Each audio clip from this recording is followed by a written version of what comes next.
Dia a todas e todos. Quero, em primeiro lugar, agradecer ao desembargador e professor e meu amigo Marcos Alcino pelo convite de estar aqui.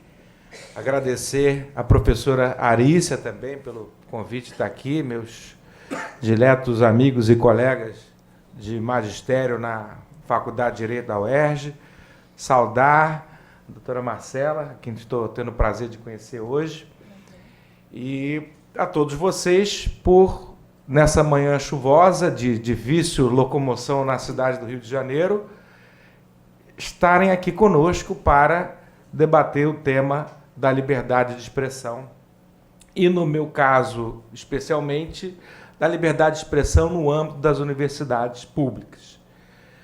Esse tema nos é muito caro, como a professora Arícia já revelou, não só por sermos professores de universidade pública, mas especialmente por esse tema ser central hoje no cenário político brasileiro e também no cenário do Estado do Rio de Janeiro. Eu quero começar lembrando um evento que ocorreu num passado muito recente, quando os estudantes de Direito da Universidade Federal Fluminense hastearam uma bandeira Direito UF antifascista na porta de entrada do campus do Direito ali na Rua Antônio Pedreira, em Niterói, no Ingá, e a Justiça Eleitoral estabeleceu uma diligência no sentido de retirar a bandeira, e houve naquele momento alguns conflitos com alunos, estudantes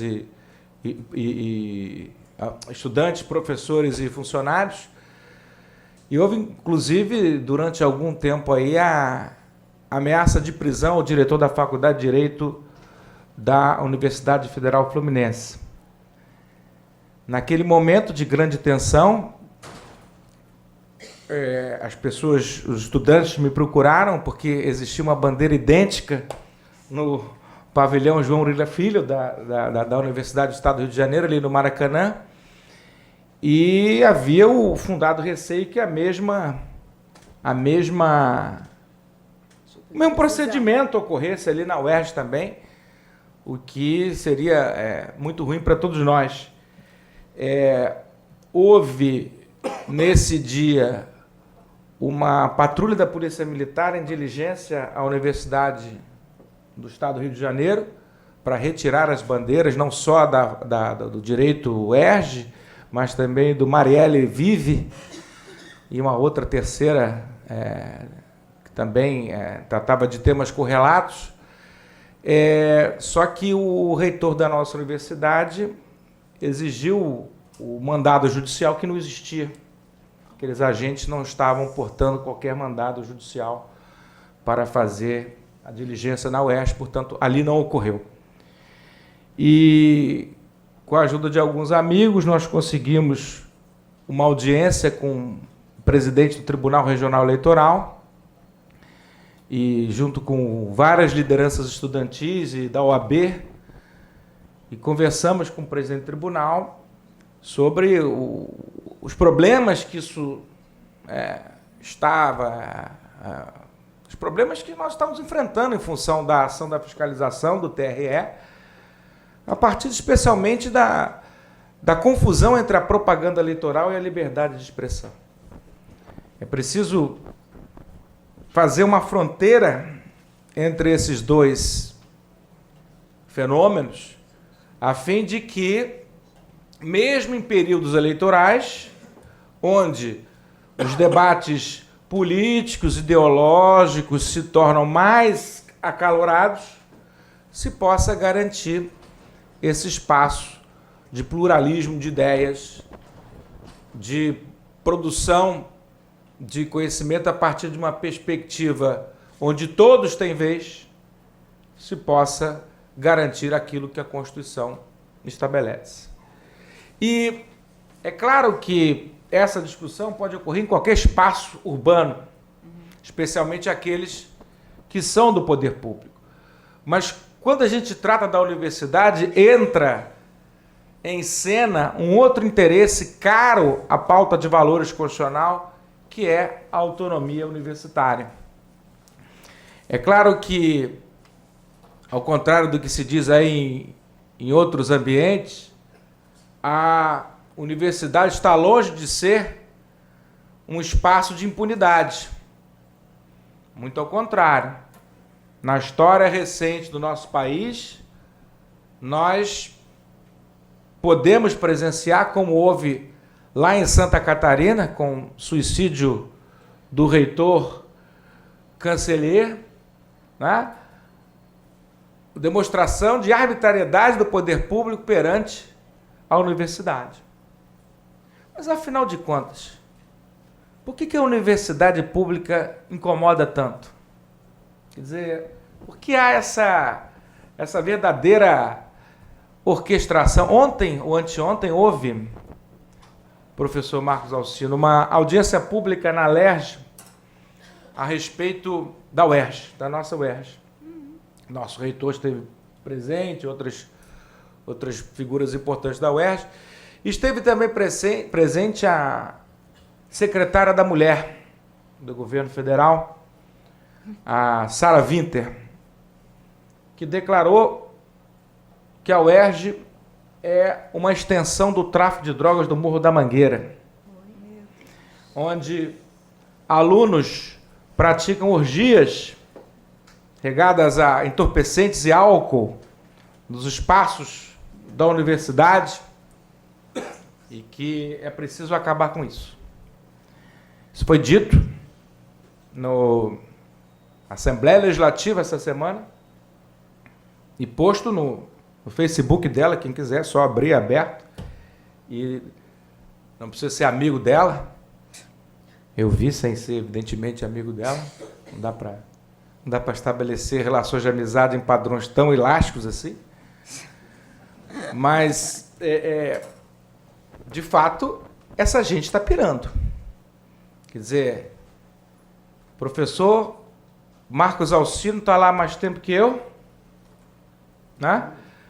Garanto que nunca presenciou nenhuma coisa nem outra. Professor Arícia também.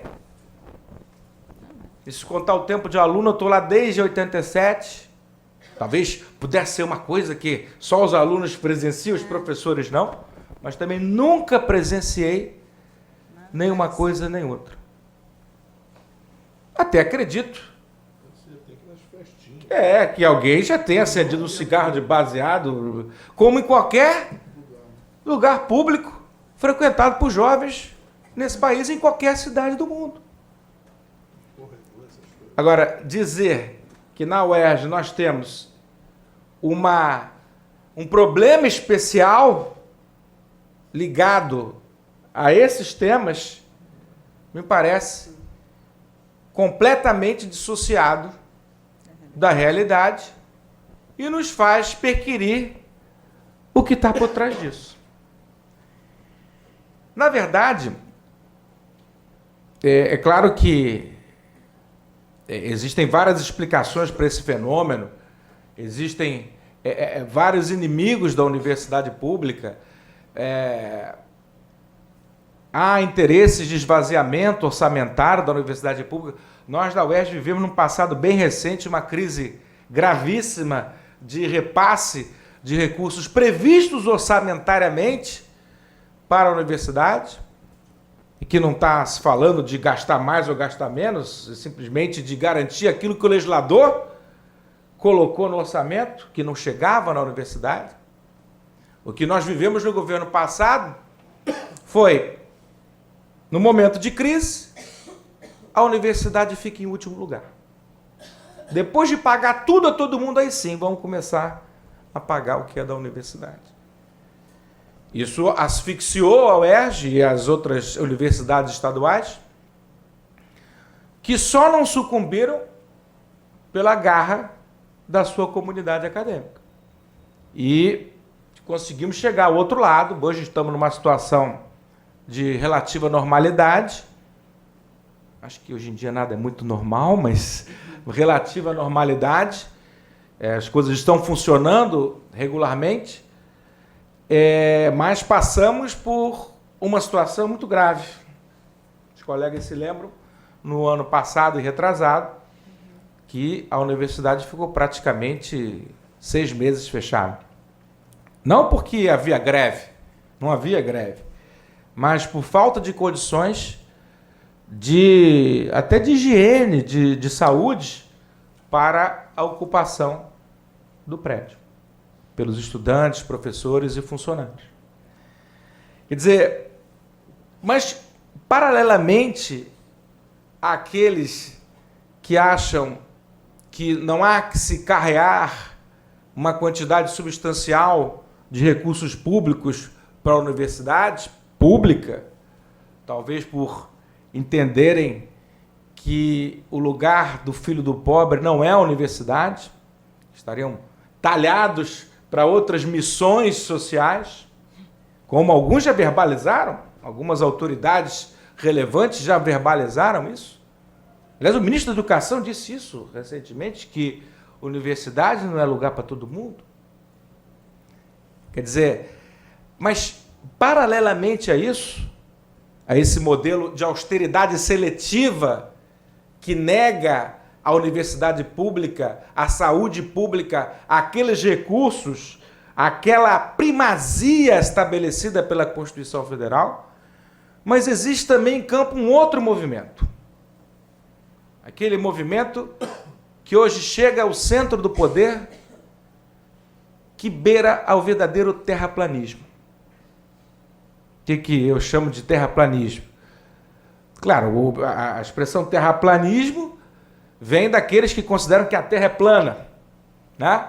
E há um número cada vez maior de pessoas que acreditam que a Terra é plana.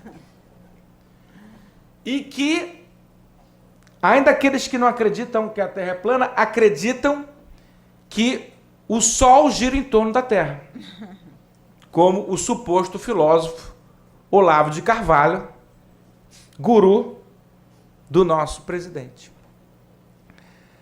Então, o que se vê na área de educação no nosso país, na esfera central, é a ocupação dos principais cargos por terraplanistas, por aqueles que acham que agora vai ser nomeada a nova secretária executiva do Ministério da Educação, que considera que o papel da escola é passar valores cristãos. No campo da matemática, no campo das ciências, no campo da história e no campo da geografia. Evidentemente que tal conduta também não tem guarida na pauta constitucional que nós consagramos no dia 5 de outubro de 88.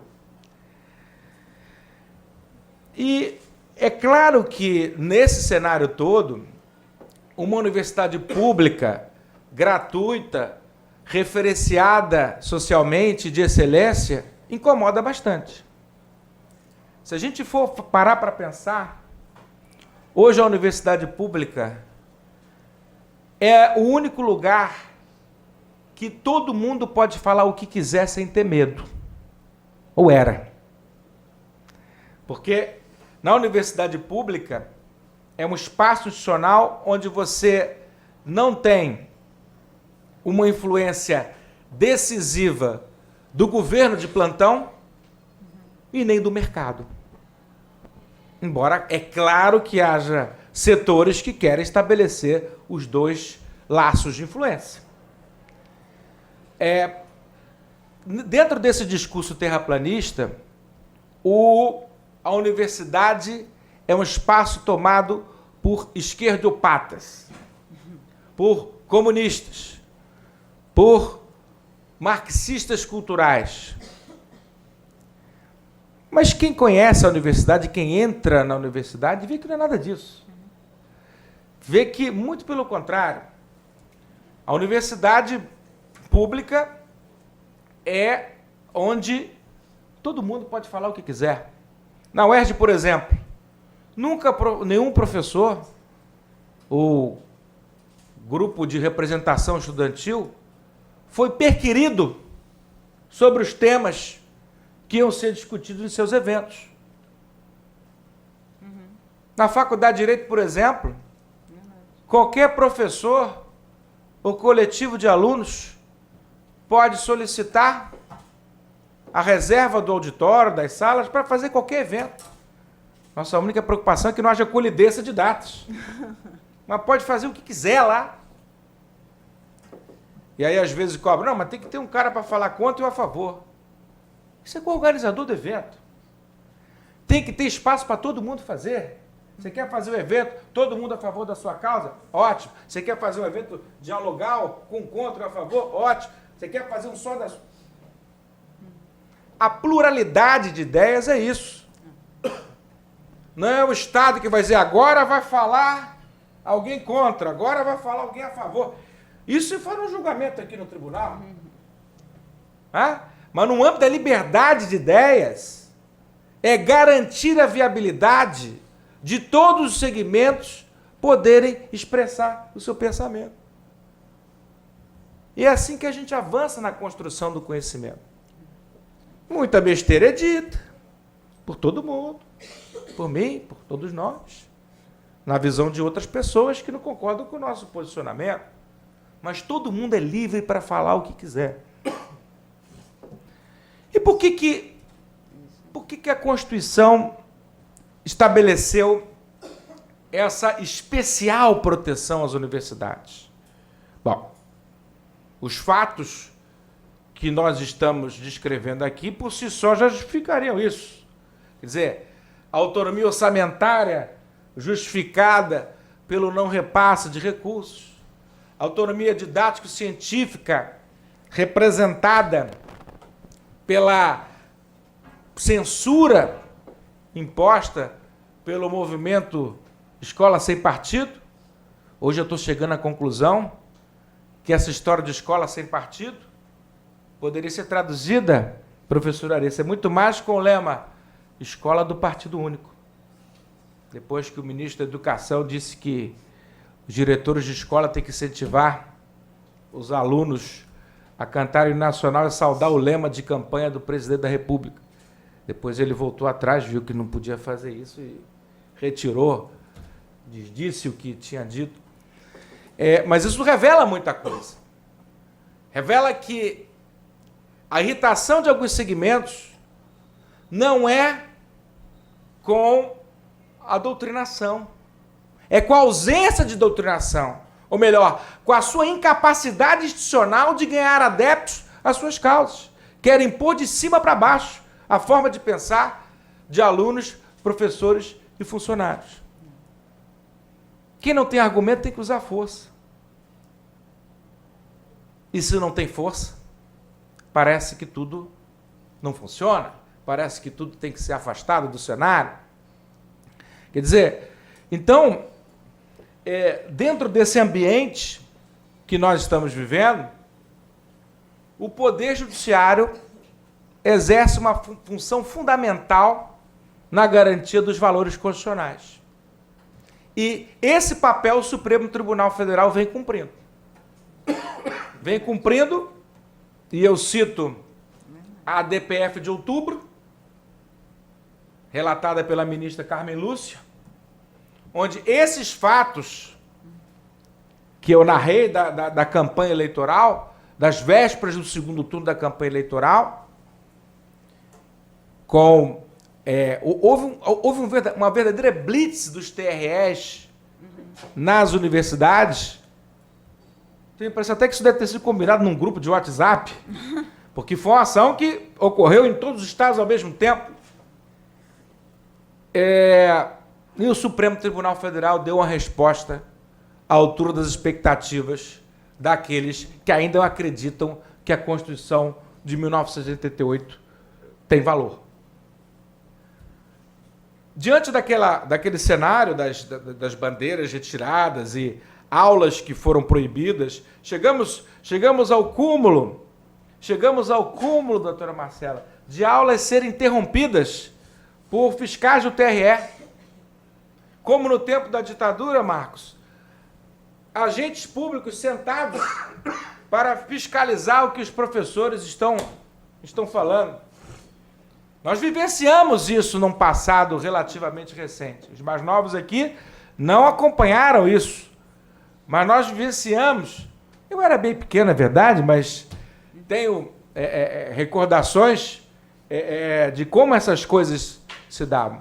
Vivemos um período que peças de teatro eram interrompidas por grupos paramilitares, como Roda Viva, de Chico Buarque, nos anos 70, e tantas outras. É isso que está em jogo hoje. E nós tivemos, nessa decisão do Supremo Tribunal Federal, um alento.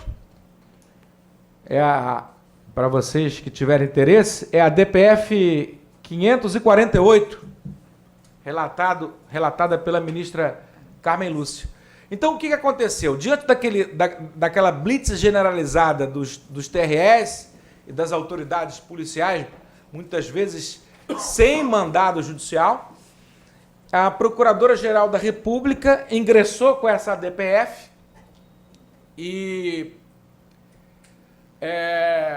até citando na petição inicial, uma outra DPF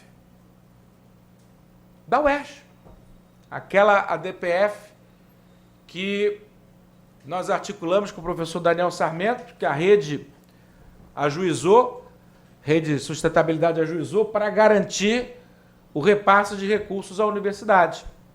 Acabou que a coisa foi resolvida via emenda constitucional na ALERJ, e hoje a Constituição Estadual prevê os duodécimos. Mas a Procuradora-Geral da República cita um pedaço da petição do colega Daniel Sarmento, onde ele fala da importância. E a ministra Carmen Lúcia, na sua decisão, também faz referência a esse trecho da petição da doutora Raquel, no sentido de que a autonomia universitária é uma das garantias institucionais dos direitos fundamentais. Em que medida? Em medida que a autonomia universitária, como qualquer garantia institucional, ela não confere diretamente direitos subjetivos a B ou C, mas ela preserva institutos e instituições que são caras ao Constituinte, especialmente ao Constituinte originário. No caso da autonomia universitária, a liberdade de expressão, ao pluralismo de ideias, ao acesso das camadas subalternas à universidade, que é um fenômeno relativamente recente em nosso país, mas que, sem sombra de dúvida, foi possível num ambiente consagrado pela Constituição de 1988. E esses valores, por si só, autorizam a que, na universidade, a circulação de ideias seja inteiramente livre. E aí, o que a ministra Carmen Lúcia fundamentou no seu voto, que foi consagrado pela unanimidade dos 11 ministros do Supremo Tribunal Federal, nessa suposta colisão entre o dispositivo da lei eleitoral, que proíbe a propaganda eleitoral em prédios públicos, e a liberdade de expressão e a autonomia universitária. Muito bem. Por que a lei eleitoral proíbe propaganda no espaço público? E ela é bem ampla, proibindo não só em prédios públicos, mas até em postes, em espaços de livre circulação das pessoas, para evitar o abuso do poder econômico nas eleições. Quer dizer, então o fundamento da norma eleitoral não é restringir a discussão, não é restringir o debate entre eleitores. Ao contrário, é a proteção dos eleitores diante do abuso do poder econômico. Claro que um candidato com muito dinheiro vai conseguir espalhar propaganda eleitoral por toda a cidade, por prédios públicos, né? Muitas vezes usando a máquina administrativa para favorecer o seu candidato, como é da realidade histórica do nosso país, né? Lembram das eleições sob bico de pena no tempo da República Velha, que os coronéis faziam as eleições através da inscrição de eleitores, do jeito que eles queriam, e, enfim. Nós temos um passado muito rico de abuso do poder econômico nas eleições, que acompanha a própria história das eleições em nosso país. Então está correto o legislador ao prever esse tipo de vedação, ao impedir que a propaganda eleitoral seja feita com abuso do poder econômico. Esse dispositivo, previsto em lei ordinária, ele deriva da democracia, ele deriva do pluralismo político e deve ser interpretado, segundo o Supremo Tribunal Federal, sem ofender outros valores constitucionais caros igualmente consagrados, como a liberdade de expressão e a autonomia universitária. Nesse contexto, é óbvio que quando professores, funcionários, alunos debatem, colocam faixa... Vejam que nunca ninguém colocou faixa a favor ou contra qualquer candidato. Agora, os alunos, os professores, os funcionários, todos aqueles que frequentam o ambiente universitário têm o direito constitucionalmente consagrado, segundo o STF, de expressar livremente as suas opiniões, inclusive durante o período eleitoral. Segundo o próprio TSE, propaganda eleitoral é aquela que explicitamente pede voto para candidato A, B ou C. Não pode botar isso. Isso não pode. Isso não é liberdade de expressão. Agora, engraçado, professor Marcos, que eu cheguei a ouvir de algumas autoridades eleitorais que o problema da faixa era ter falado direito UF antifascista e não antifascismo. Porque sendo antifascista, estava chamando um candidato de fascista. Se fosse fascismo, tudo bem. Ora. Eu cheguei a perguntar assim, mas quer que troque o A pelo O? Se é isso o problema, né?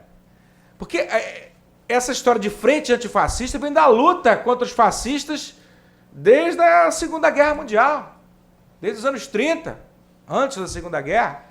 O termo historicamente consagrado é frente antifascista e não frente antifascismo. Portanto, ao utilizar frente antifascista e não antifascismo, não está querendo dizer que nenhum candidato é fascista ou adepto do fascismo. Simplesmente seguindo uma tradição histórica do movimento de luta contra o fascismo. E se algum candidato se sente ofendido por uma manifestação contra o fascismo ou antifascista, nós temos um problema sério. Se alguém enfia a carapuça diante de uma afirmativa como essa, é sinal que os estudantes que estão colocando a faixa têm toda a razão. Quer dizer, o fascismo é algo incompatível com o Estado democrático de direito. Se algum candidato, claro, ninguém se apresenta como fascista, todo mundo se apresenta como democrata, mas se sente incomodado com uma afirmativa como essa, se eu declaro aqui, eu sou contra os fascistas. se ela me diz, olha, eu fico incomodada com a sua manifestação. Ah? Assim, a maioria das pessoas não vai se sentir incomodada por essa afirmação. Quer dizer, então, o que é importante são duas coisas. Em primeiro lugar, essa diferenciação entre o que é propaganda eleitoral e o que é livre manifestação de ideias, inclusive políticas, ideológicas, durante o período eleitoral.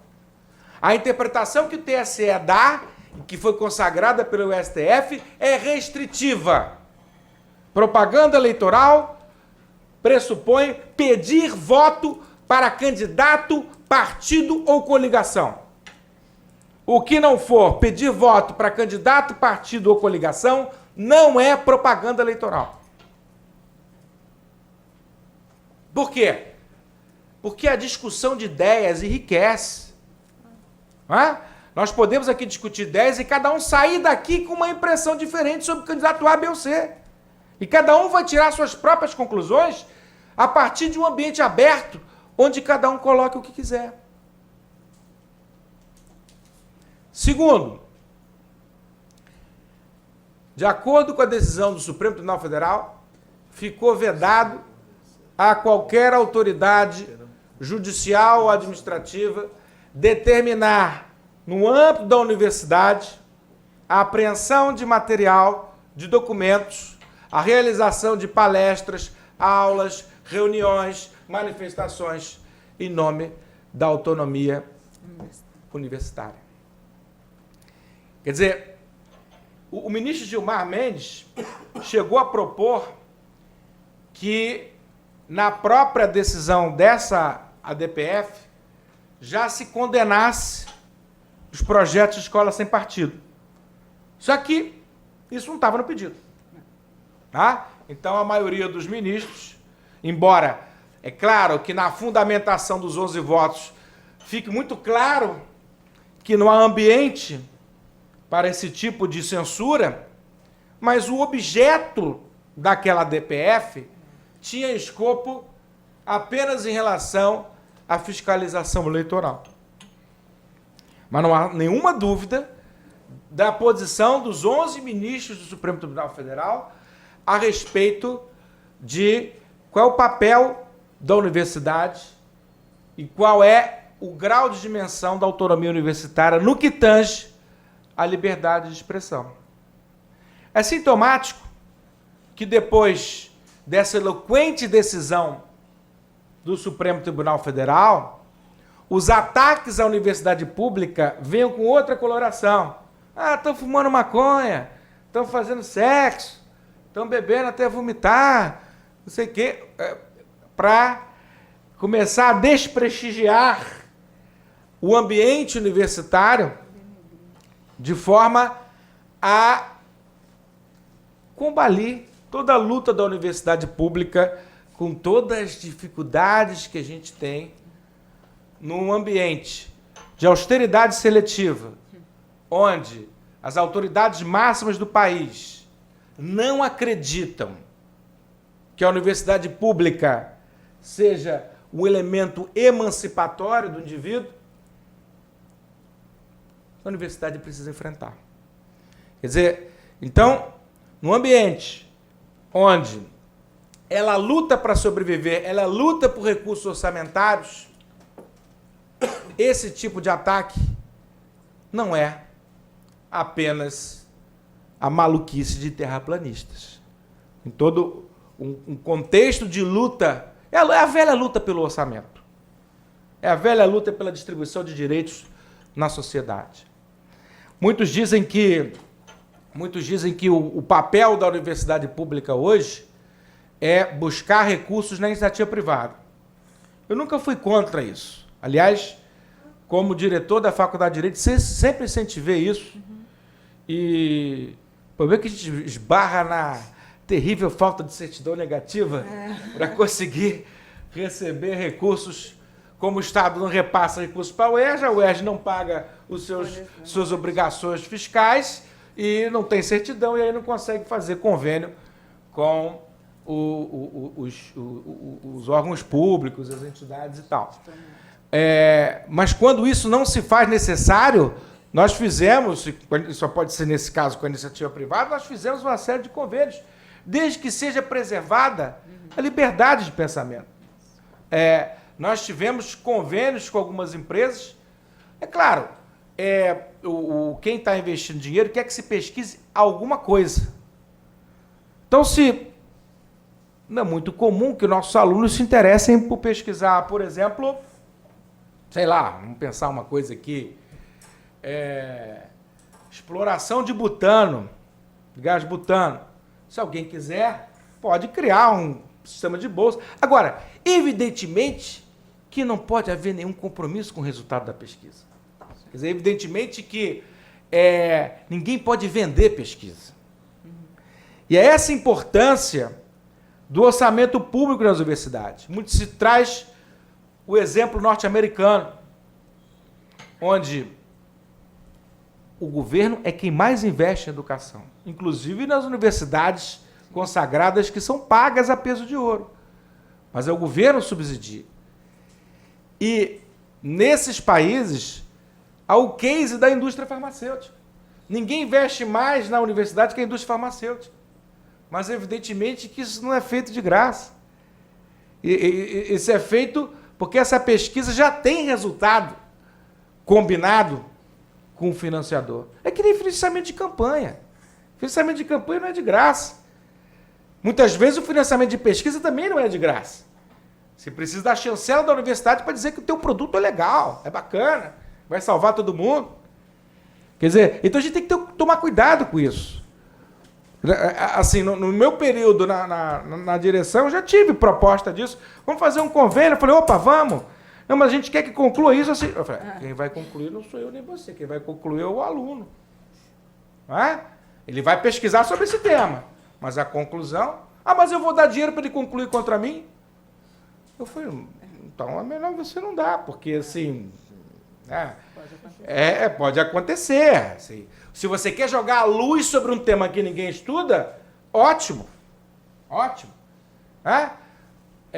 Porque muitas vezes há alguns segmentos que sofrem da escassez de pesquisa em determinada área. Na área do direito. Escassez de doutrina sobre uma série de segmentos econômicos relevantes que chegam aqui nos tribunais sem nenhuma doutrina produzida. Então, nesse sentido, é importante fomentar que se escreva sobre esses temas. E aí, claro, uns vão escrever contra ou a favor, mas você está fomentando o debate. Esse é o papel, a meu ver, do financiamento privado da pesquisa, que é bem-vindo. Agora, a universidade não pode depender disso, para pagar salário, para pagar a prestação de serviço, para pagar o seu dia a dia, para pagar a despesa de custeio. Isso só pode vir do orçamento público. Esse é o exemplo dos países desenvolvidos da Europa e até dos Estados Unidos, onde, embora as universidades sejam pagas e sejam caras, com o endividamento dos estudantes para a vida inteira, mas é onde mais se gasta dinheiro público em educação. Só que nós aprovamos em 2006 a emenda constitucional 95, que praticamente asfixia os financiamentos em educação e saúde e previdência no país, congelando por 20 anos em valores nominais, independentemente do crescimento da arrecadação da população e das necessidades. Quer dizer, nesse contexto, é claro que é preciso cortar recursos da universidade. Então, embora haja todo um discurso religioso, todo um discurso terraplanista, no fundo, o que está se brigando é por recursos, é por dinheiro. Quer dizer, então, a liberdade de expressão no âmbito da universidade, ela é a própria razão de ser da universidade. Mas os ataques que ela sofre não são gratuitos. Claro, estão usando muita gente maluca como bucha de canhão. Mas existem outros interesses que, evidentemente, não são aqueles que foram consagrados pela Constituição de 88. Por isso, vejo com muita satisfação a decisão do Supremo Tribunal Federal nessa ADPF e acho que ela servirá de farol para que todo o Poder Judiciário e autoridades administrativas possam dar o adequado cumprimento à autonomia universitária e à liberdade de expressão na universidade. Muito obrigado.